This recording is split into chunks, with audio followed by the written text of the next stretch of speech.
Hey guys, so today me and my friend Caitlin are going to Hollywood Beach and we're doing a photo shoot.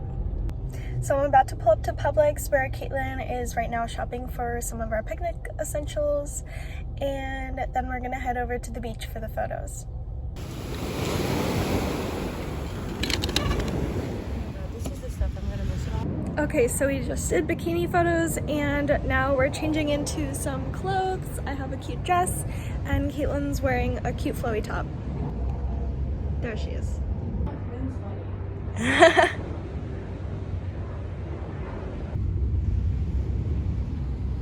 bad idea.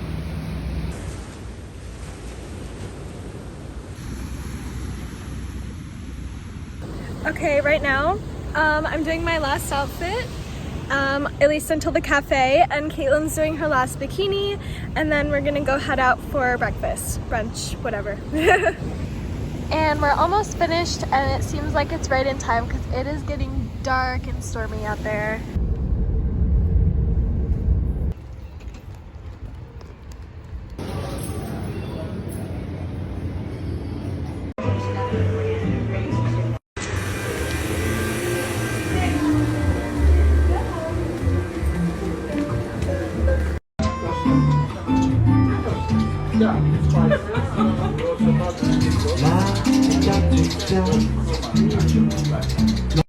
Alright, so we finished at the cafe, we finished up with the photo shoot, and I'm on my way home right now, and I will be posting some photos from the shoot soon.